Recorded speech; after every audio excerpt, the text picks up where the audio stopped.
Bueno, pues en la materia de seminario de casos 2, que es la materia de titulación de la maestría en Mercadotecnia y Publicidad, hoy que es jueves 18 de febrero, vamos a llevar a cabo los comentarios de los estudiantes sobre este libro que se llama Métodos de Investigación Social y de la Empresa, del año 2013.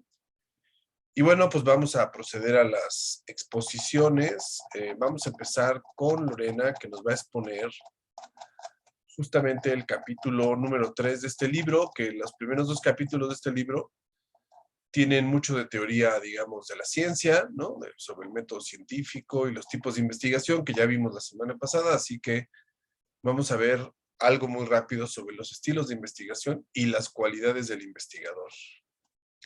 Así que adelante, Lorena, te escuchamos. Sí, gracias. Aquí.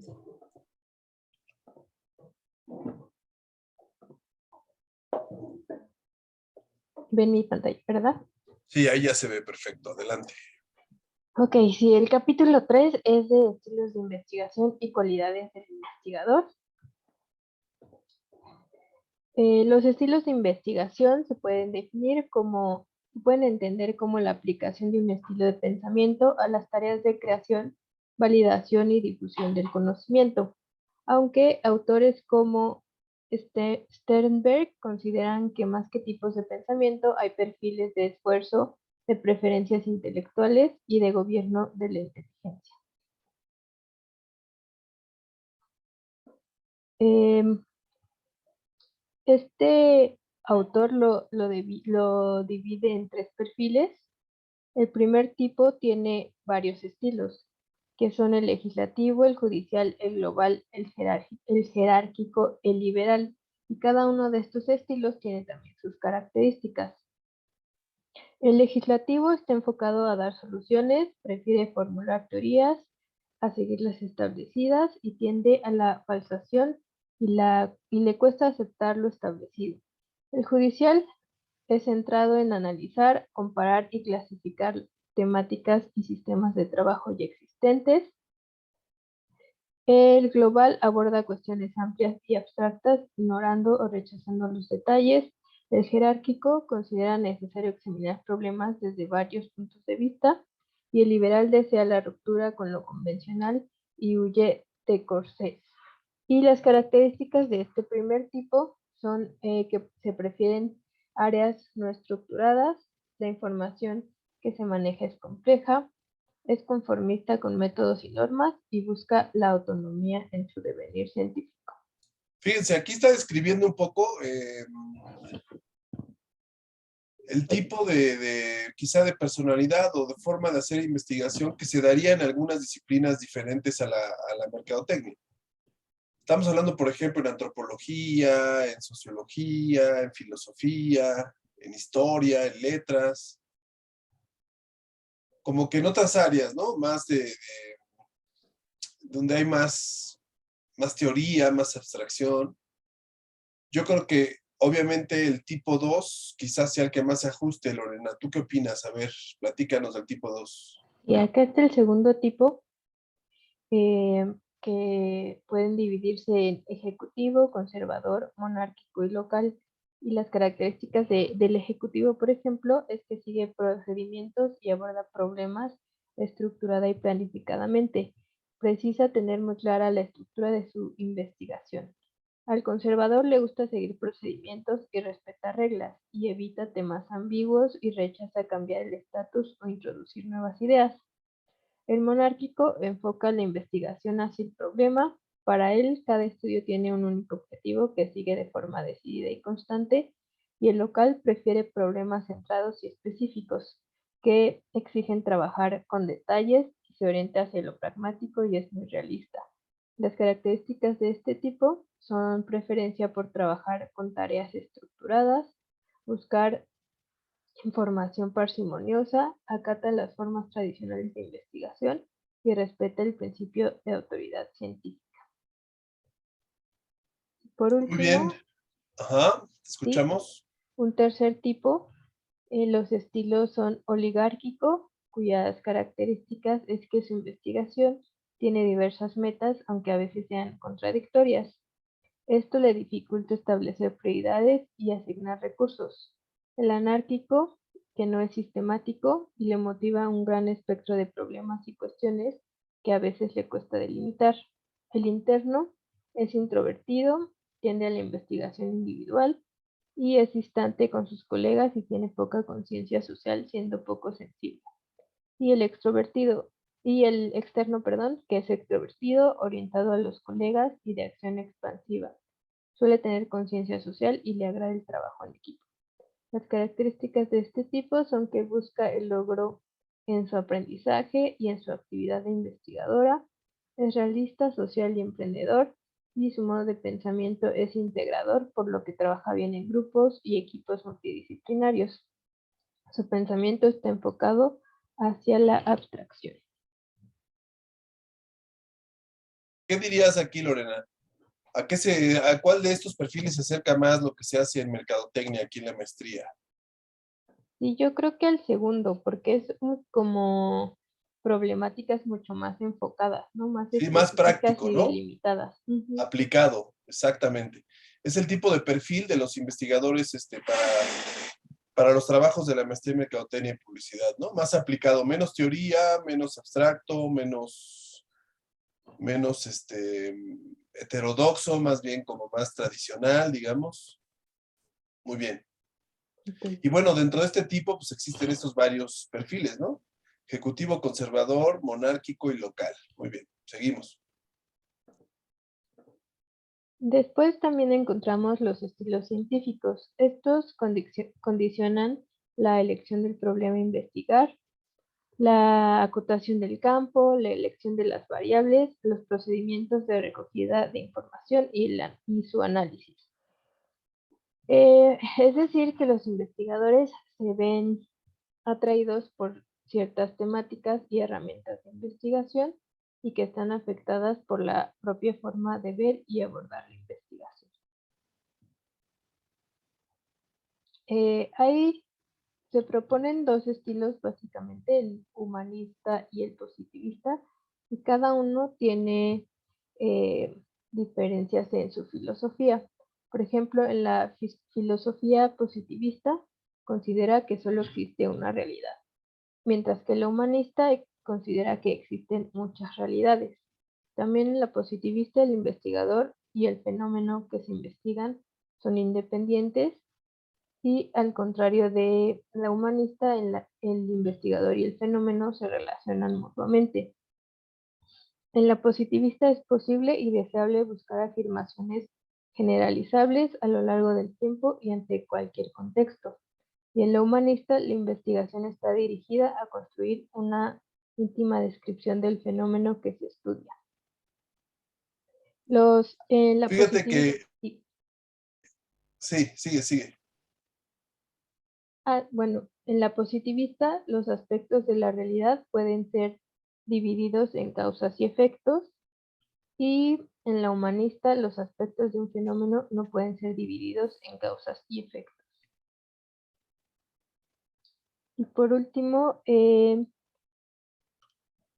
la filosofía positivista es posible y deseable descubrir u obtener conocimientos libres de valoraciones, mientras que en la humanista la investigación está cargada de valoraciones.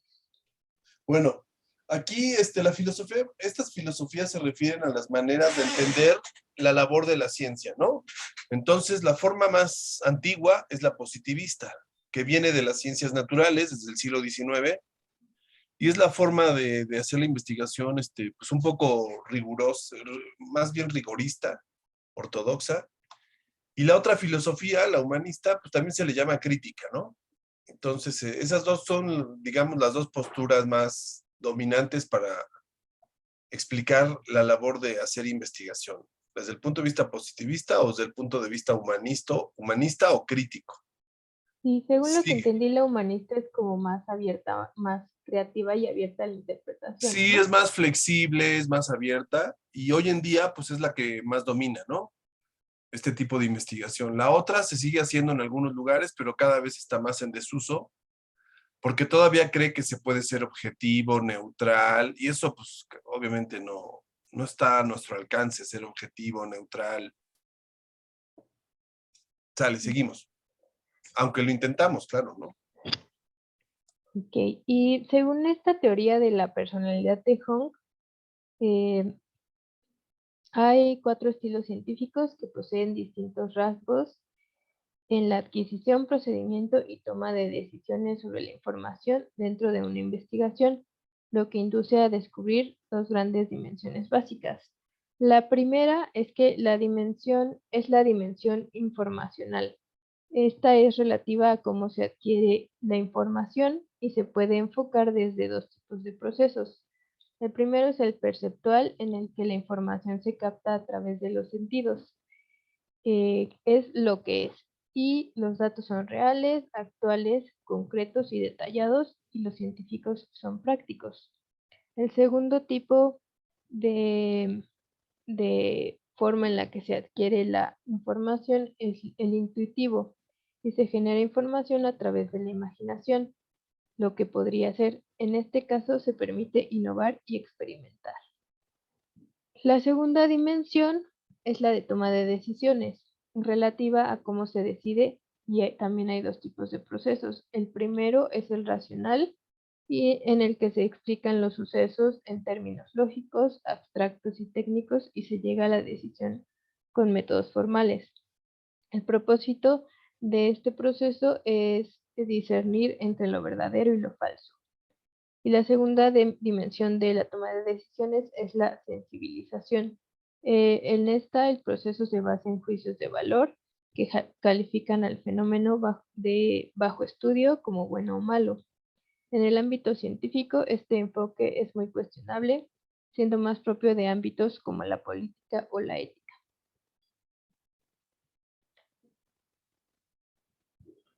Hay 4 estilos de investigación, dado que ambas dimensiones son independientes, se pueden combinar los 4 tipos diferentes de estilos de investigación, y entonces nos dan estas posibilidades.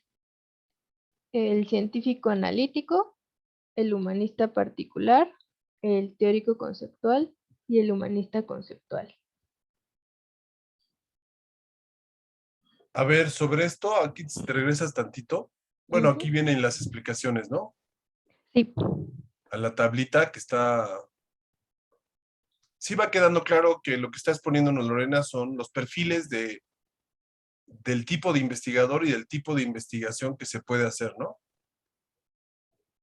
Hay quien es más humanista particular, más humanista conceptual, más teórico conceptual, más científico analítico, ¿no? Y estas Aquí, combinan las dimensiones de informacional y la dimensión de toma de decisiones, ¿no? exactamente, con esos criterios. Venga, sigue, gracias. Ok, y aquí están las características de cada uno de esos 4 estilos. Primero, el estilo científico analítico. Su actividad principal es la generación y la comprobación de hipótesis. El investigador debe mantener distancia con el objeto de la investigación.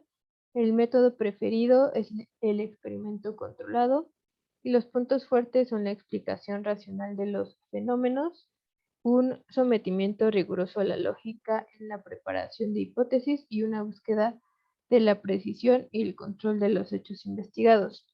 Su principal contribución es la generación de conocimiento avalado por rigurosas teorías experimentales y la generación de explicaciones lógicas de los fenómenos. La ideología del científico analítico gira en torno a 4 normas, que son el comunalismo, el universalismo, el desinterés y el escepticismo organizado. El segundo estilo es el teórico conceptual. Este prefiere construir puentes entre los distintos paradigmas y no trabajar dentro de un único paradigma. Tiende a realizar teorizaciones especulativas, elaborando conceptos y teorías novedosas y tratando de echar por tierra las anteriores teorías. Tiende a realizar un dibujo multidimensional basado en las diversas escuelas de pensamiento La ciencia es considerada como un camino para generar análisis de una forma permanente y sus principales contribuciones son una fórmula de conceptuaciones teóricamente diversas y multicausales y genera múltiples nuevos problemas de investigación no deducibles del paradigma tradicional. Busca crear, comprobar y revisar a niveles cada vez mayores de abstracción. El tercer tipo es el estilo humanista conceptual. Este busca la participación personal y emocional. Considera que el propósito básico de la ciencia es humanizar el mundo.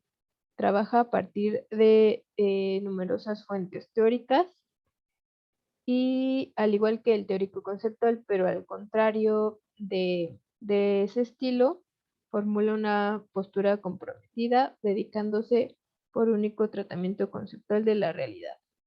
Prefiere la investigación teórica a la empírica y su forma preferida de lógica es la dialéctica. Sus aportaciones básicas son desarrollar conocimiento teórico para mejorar la condición humana, apoyar y promover valores humanos y la inquietud personal por los resultados de la ciencia, tener una preocupación estética por el uso de un formato principalmente narrativo, e invierte una cantidad de energía emocional y personal. El estilo humanista particular es el cuarto y último, y en este la investigación deriva de un compromiso personal con otros seres humanos, de profundizar en sus vidas, motivos y valores, así como de comprenderles como individuos. Es un intérprete de la mitología humana y trata de atravesar el velo de la realidad empírica evidente y asomarse a los deseos, esperanzas, inquietudes y sueños de los demás. Sus principales métodos de trabajo son el estudio de caso, la entrevista en profundidad, la observación o cualquier otra técnica cualitativa. Su intención es comprender al máximo la vida de otros individuos y informa de la investigación sobre tendencias, pensamientos y deseos para que se comprende e interprete mejor lo investigado. Ay, perdón, se me adelantó. Muy bien. Bueno, es interesante eso de los roles y los perfiles, ¿no? Muy bien, continúa. Después encontramos varias cualidades que un investigador debería tener. Pues para ser investigador se requiere una amplia preparación teórica y metodológica y se necesitan cualidades especiales en quien hace la investigación. Hay pensadores que dicen que el investigador debe tener cualidades innatas y quienes defienden que estas capacidades solo se adquieren tras un proceso de formación. También hay quienes dicen que hay una solución mixta entre cualidades innatas y adquiridas. Pero bueno, estas son las principales cualidades que debería de tener un investigador, que son la perseverancia, que es la mayor cualidad, se considera la mayor cualidad para que el investigador tenga éxito, la rigurosidad, que debe aplicar los métodos más adecuados para poder analizar su problema de investigación desde una perspectiva conveniente y correcta. También debe ser objetivo, enfocando la actividad de investigación, minimizando la intervención del investigador o reduciendo aquellas cuestiones que pueden producir sesgos de percepción e intervención. También debe de tener capacidad crítica, activa y pasiva. Debe desarrollar y estimular la capacidad crítica, enseñar que destacar fallos, errores, limitaciones y características no es una tarea destructiva, sino al contrario, ¿no? Ayuda a, pues a lo mejor descubrir nuevas soluciones o igual plantear nuevos problemas. También tenemos la motivación. El investigador debe sentir la ilusión por su trabajo y creer firmemente que es útil e importante la tarea que desarrolla. El equilibrio entre universalización y especialización. Aunque el investigador fije y acote su meta de investigación en un pequeño conjunto de relaciones relativas a un fenómeno, nunca debe perder de vista una visión global del conjunto. Y por último, la imaginación y creatividad, pues de esta cualidad surgen nuevas ideas o soluciones que, que deben ser germen de futuras y estimulantes investigaciones. Estas aptitudes ayudan a formular hipótesis novedosas o avanzar en el método científico cuando la razón y la lógica no sean suficientes. Muy bien. Después hay varios roles del investigador. Pues es un profesional altamente especializado cuya función consiste en crear conocimiento y aplicar el existente para mejorar la realidad socioeconómica y empresarial. Por el tipo de actividad que desarrolla y el alcance de esta, podemos decir que el investigador tiene dos roles fundamentales. El primero es el rol externo del científico y parte del rol, este consiste en que pues parte del rol del investigador es buscar y generar confianza en la respectiva comunidad de científicos y universitarios en la propuesta y aceptación consensuada y contenidos de su investigación y obtener la aceptación general de sus investigaciones y propuestas. Y el rol interno en el reconocimiento de su artículo, un libro o una investigación aplicada al ámbito empresarial, no solo cuenta con su nivel científico, sino también es fundamental reconocer el papel que tiene el nivel académico del autor o director, el estatus que ostenta y la experiencia y la reputación que posee.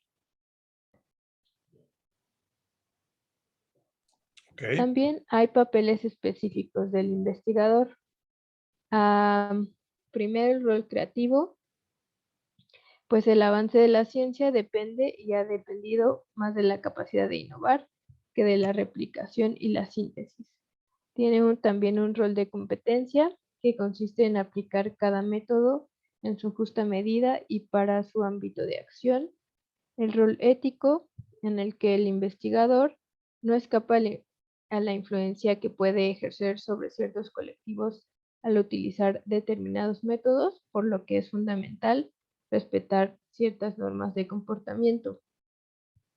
El rol técnico, pues para desarrollar con garantías una investigación, es necesario que el investigador esté adiestrado en las técnicas de investigación, posea suficiente bagaje metodológico y sea conocedor de su campo de estudio y domine los métodos cualitativos y cuantitativos.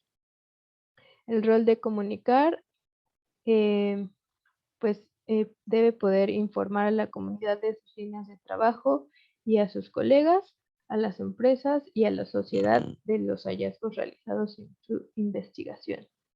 El rol de imparcialidad, en el que el investigador necesita de cierto grado de aislamiento respecto de su entorno y de inmunidad respecto del sistema burocrático de su organización. Y el rol de escepticismo, en el que el científico no es un creyente que trata de validar sus opiniones o presunciones, sino que afronta su trabajo dudando que el conocimiento actual sea absoluto. Muy bien. Todas son características que hay que cumplir como investigador, ¿no? Muy bien.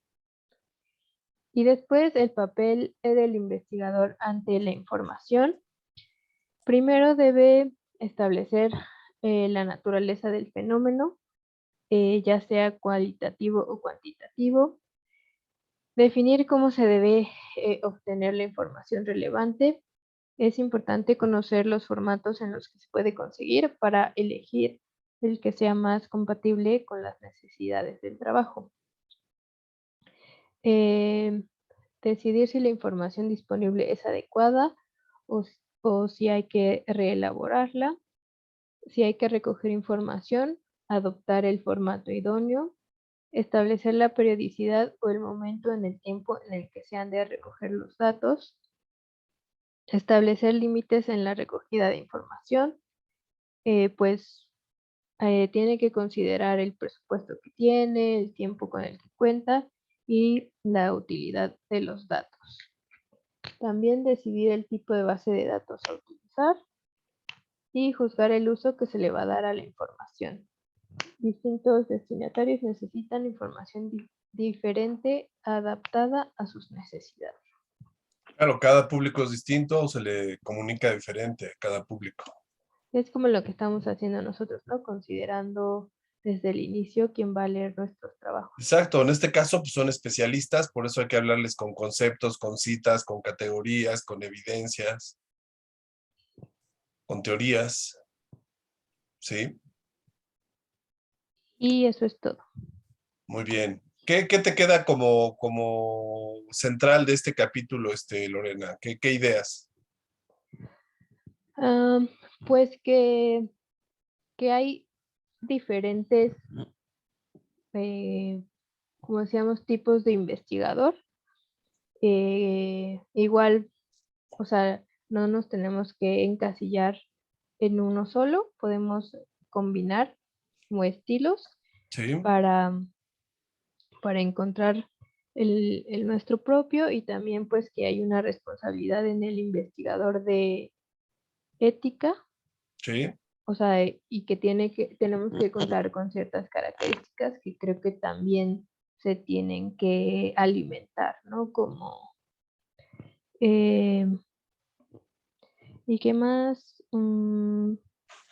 Pues sí, las características de ser perseverante, riguroso, objetivo, crítico, también encontrar motivación. Y los diferentes roles que hay que cumplir, ¿no? Que están asociados al acto de hacer investigación, ¿no? Sí, que tenemos también que ser bastante críticos con eh, la información que al final obtenemos o la que encontramos para saber Claro, no creerla que toda, nos no, sirve, que no, no nos sirve, no querer meter todo exactamente, nuestro trabajo. discriminar, seleccionar, claro, muy bien. Ujú. Excelente, Lorena, muchas gracias. Vamos ahora a Gracias. escuchar al señor Alejandro. Sí, a ver, deja presento. Por cierto, me confirmaron ya lo del curso, entonces, ahorita vamos a avanzar hasta las 7:15, Ok, hasta donde lleguemos, y hacemos un receso y a las 7:30 va a ser la charla sobre las bases de datos, ¿sale? va. Adelante, Alejandro. Bueno, el capítulo 5 trata sobre la definición del marco teórico. Y bueno, habla que antes de empezar cualquier investigación tenemos que hacer un marco teórico referencial. Y que lo primero que tenemos que, antes de empezar a recolectar información, hay que aprender más sobre el tema, saber respuestas a algunas preguntas actuales, ubicar el tema de estudio entre las teorías, justificar el estudio, inspirar nuevas líneas o áreas de investigación, guiar y centrar el estudio, o sea, básicamente como tener muy claro hacia dónde vamos, cómo vamos y qué existe actualmente, ¿no? Y después de esta recolección de información, tenemos que empezar a proporcionar un marco de referencia.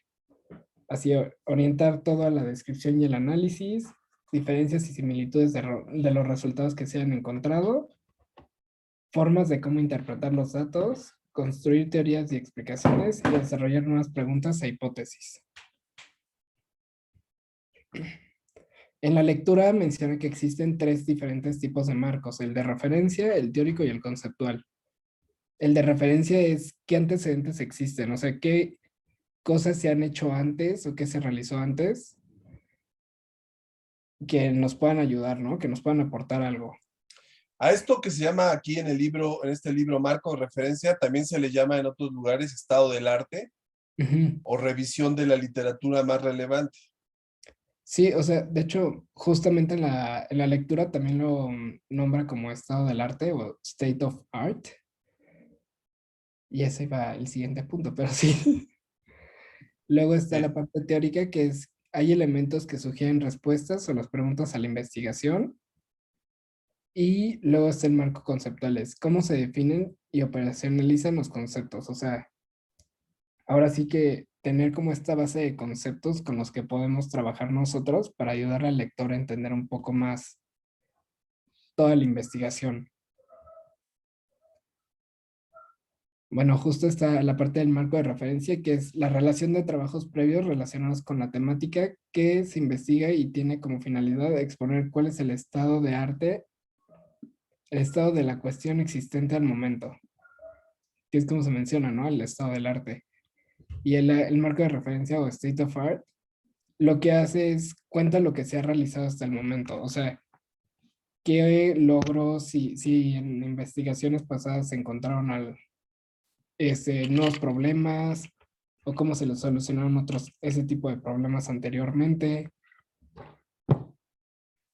Luego tenemos el marco teórico, que es el ordenamiento lógico y secuencial de elementos teóricos procedentes de la información obtenida de fuentes bibliográficas fidedignas que giran alrededor del problema que sirve de fundamento para proponer soluciones. Fíjense, aquí es importante esto que estaba platicando Alejandro. En el anterior, pues es el estado del arte, es lo que se ha publicado más relevante sobre tu tema. Tú estás obligado a conocer todo lo más relevante que se ha publicado a nivel internacional sobre tu tema. Y luego, ya que conoces lo que se ha publicado más relevante, entonces ya seleccionas un enfoque que te permita a ti proponer una solución al problema. Ese enfoque es una explicación. En este caso yo les he dicho que ustedes tienen que tener un enfoque general de mercadotecnia. ¿Qué definición de mercadotecnia, qué explicación de mercadotecnia es la que a ustedes les sirve o les gusta para resolver el problema que se plantearon? Y después también tienen que tener un marco teórico específico sobre su tema, ¿no? Sobre lo que están investigando, sobre el caso que están haciendo o el problema que están estudiando. Y con esas dos explicaciones teóricas Materias de investigación. van a fundamentar sus soluciones. Y a eso le llamamos marco teórico, ¿sí? Aquí básicamente estamos hablando de dos textos o dos autores, que son los que hay que buscar.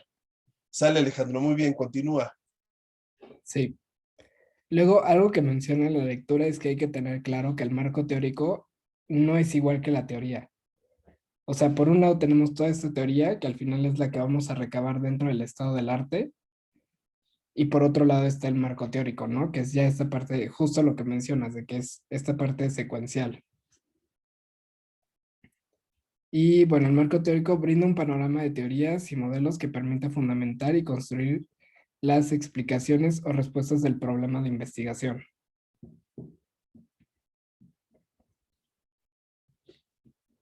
Luego es el tercero, el marco conceptual, que es definir el significado de los términos que van a ser empleados con mayor frecuencia y sobre los cuales giran los objetivos planteados o se desarrollan en distintas fases de la investigación. Justo aquí algo que mencioné es que el marco conceptual ya sería como la última fase de todo lo que es este marco teórico referencial. Y lo que ayuda es que en investigación pueda definir conceptualmente los términos involucrados en el marco teórico y también a evitar caer en la matización de un lenguaje teórico, o sea, que se vuelva demasiado, pues por lo que yo entendí, que se vuelva demasiado rebuscado para que no lo entienda el lector, ¿no?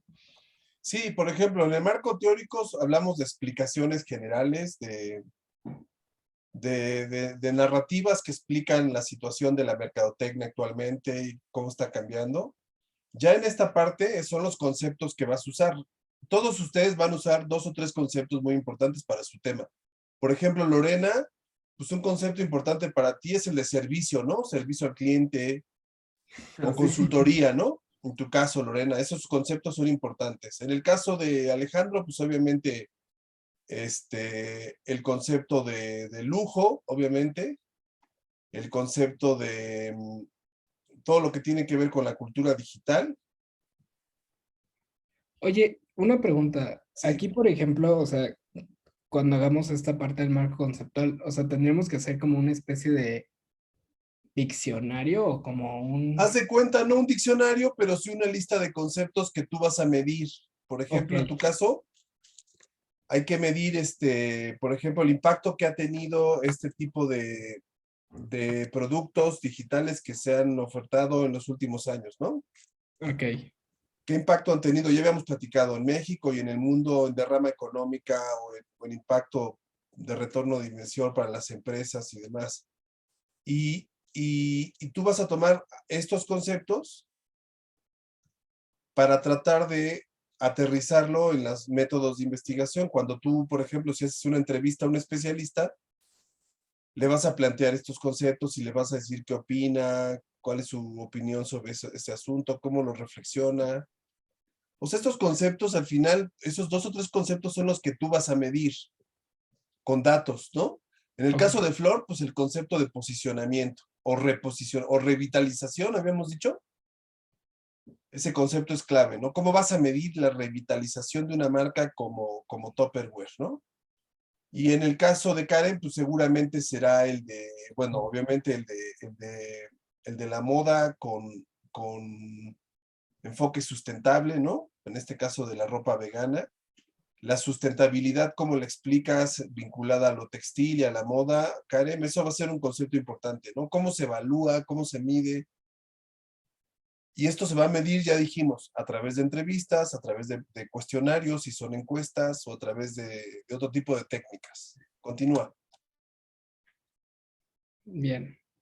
Luego viene toda la parte de teorías, que algo que menciona en la lectura es que no todas son igualmente útiles. O sea, al final existen muchos tipos de teorías de todo tipo, pero no todas nos sirven. Entonces, antes de elegir teorías, tenemos que valorar la claridad conceptual y nivel de formalización, las generalizaciones en forma de ley con el fin de darle un poder predictivo y que deben ser empíricamente testeables. Y bueno, al final lo que menciona es que el punto de partida es la revisión bibliográfica y elaboración del marco teórico. Sí, la revisión bibliográfica, como ya explicaste, pues es el estado del arte, ¿no? Y de ahí seleccionamos para hacer el marco teórico. Muy bien. Justo. Bueno, Hernández et al., que es un autor que menciona el libro, dice que este proceso es un proceso y un producto de inmersión en el conocimiento existente. Muy bien, fíjate que la palabra inmersión aquí entra perfecto, ¿no? Es lo que ustedes hacen ahorita en esta etapa. En esta primera parte de la investigación, pues hay que buscar todo lo que se haya dicho sobre su marca o su producto o lo que están estudiando. Y es eso, ¿no? Es sumergirse en la bibliografía, en los libros, en los textos, en las entrevistas, en los reportajes que se hayan publicado sobre este tema. Muy bien. Luego, pues hay dos pasos para el marco teórico. El primero es el análisis del estado del arte, o sea, ya que tenemos un estado del arte hay que analizarlo y sacar como la información clave. Y de esta viene el desarrollo de la perspectiva teórica, que ya es esta visión, bueno, se podría decir personal, en la que queremos trabajar, ¿no? Que es justo lo que tú nos decías.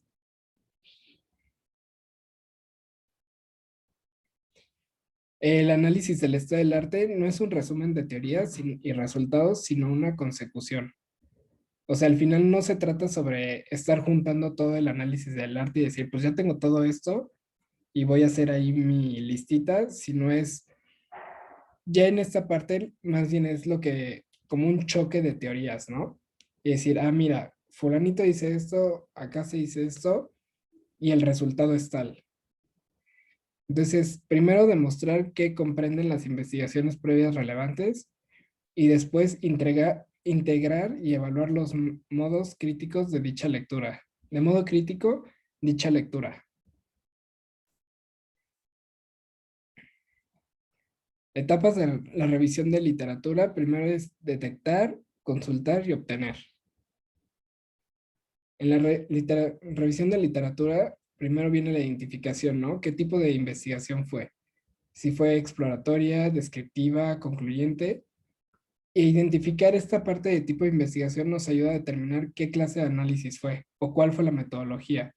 Si fue una investigación cualitativa, cuantitativa, y también el tipo de fuente de información, si fue primaria, secundaria o terciaria.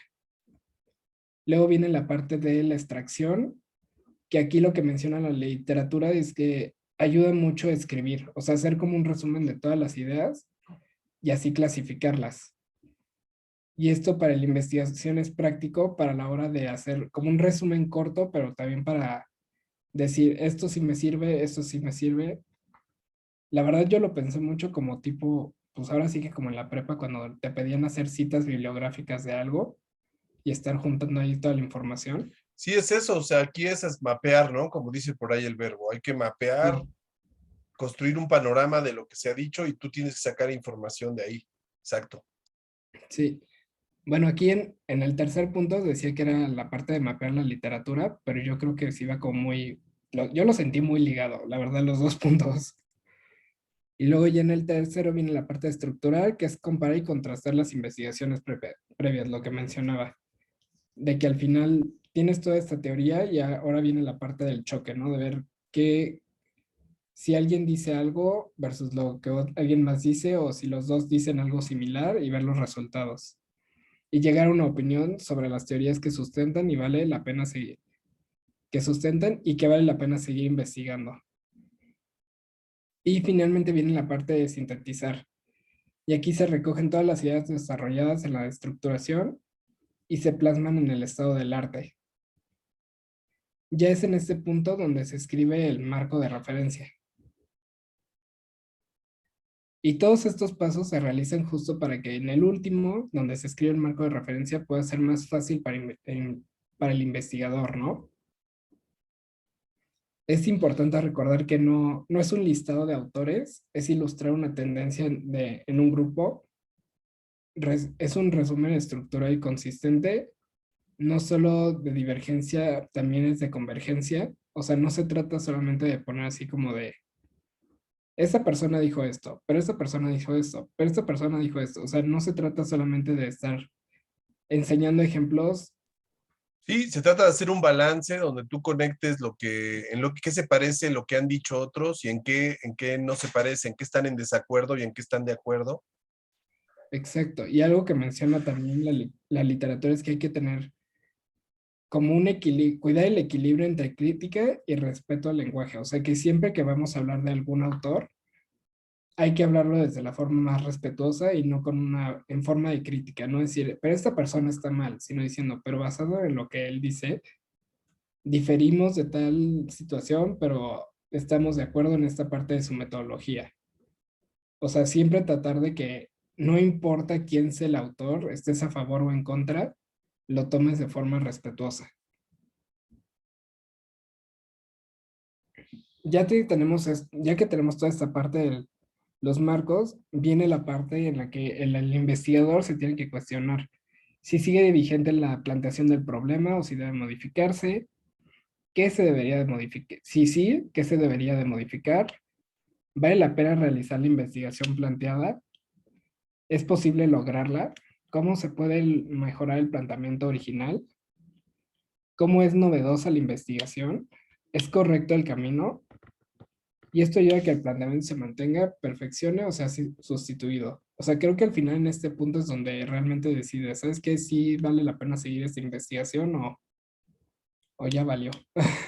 O con esto te das cuenta en qué puntos tú puedes aportar o agregar algo a lo que ya se dijo. Ujú. Bien. Luego viene la parte de cómo evitar errores, ¿no? Que algo que menciona la lectura es que muchas veces los investigadores jóvenes hacemos errores por no querer, por tratar como de evitar conflictos con otras personas o molestar.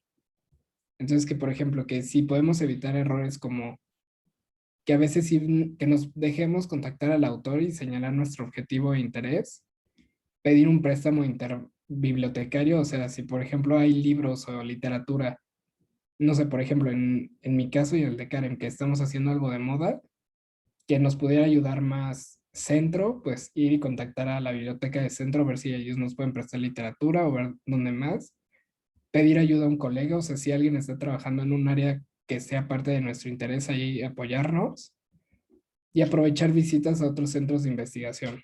O sea, que no nos cerremos a solamente una fuente de investigación.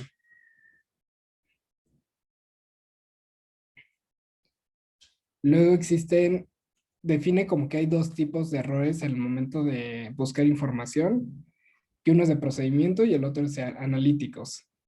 De procedimientos viene esta parte de ignorar las bases de datos, tesis, monografías o libros, no identificar las revistas científicas que toquen el tema de interés, no consultar fuentes de información especializadas y no consultar a varios expertos. O sea, ahora sí que Está como muy es, bien esta lista, la verdad, de lo que no se debe hacer cuando uno hace el estado del arte y elige una teoría, unos conceptos. Muy bien, ajá, como solo cerrarte a, tengo esta información y solo voy a trabajar con esto. exacto. Y luego Bueno, y viene, fíjense en algo aquí importante, perdón Alejandro que te interrumpa, en este punto es muy importante. Recuerden que esto es justamente, conocer estas cosas es justamente lo que los distingue a ustedes como profesionales con grado de maestría de alguien que no lo tiene. ¿Están de acuerdo? sí, Porque estas cosas no son ya prácticas, no son algo solo práctico, también ya es un conocimiento de cómo produces conocimiento, ¿no? Sigue. justo, ¿no? Y sí, justo.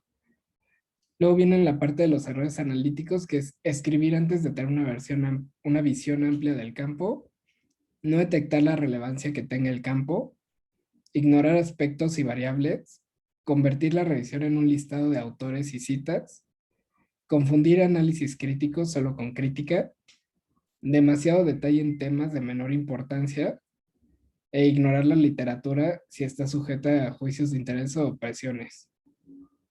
Que justo ahí algo que mencionaba era que a veces hay literatura que pues por cuestiones sociales o políticas se podría ver viciada.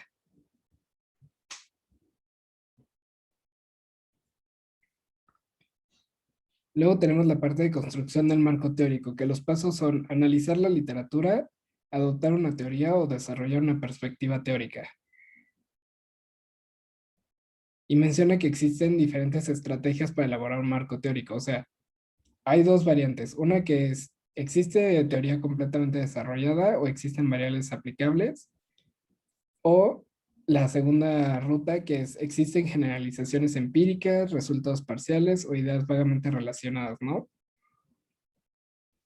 Y aquí, bueno, aquí en este cuadro lo que menciona es, por ejemplo, que la estrategia de elaboración del marco teórico es, en el primer caso, adoptar las posiciones de teorías existentes y en el segundo, desarrollar una perspectiva teórica propia. Y en el proceso de generación de contenido, de conocimiento, ya vendría el proceso deductivo de contraste de hipótesis versus el proceso inductivo de exploración.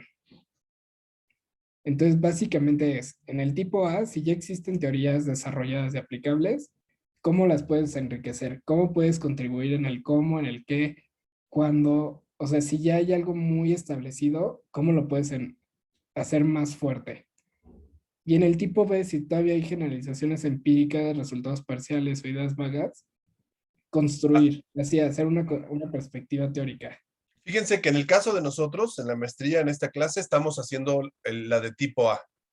Vamos a buscar teorías que ya estén realizadas, ya estén escritas o publicadas en libros sobre mercadotecnia y sobre el aspecto que ustedes están investigando y vamos a ver cuando las utilicemos en qué podemos mejorarlas, ayudar para contribuir a hacerlas mejores, esas teorías. Muy bien. Creo que al final, por ejemplo, el tipo B, siento que es mucho más de doctorado, ¿no? Porque al final ya es hacer, Totalmente, Alejandro. Esa sería la función de un estudiante de doctorado, que pudiera pasar al tipo B de teorías. sí, o sea, ya hacer una teoría y en el otro es, pues, a lo que nos toca todavía a nosotros.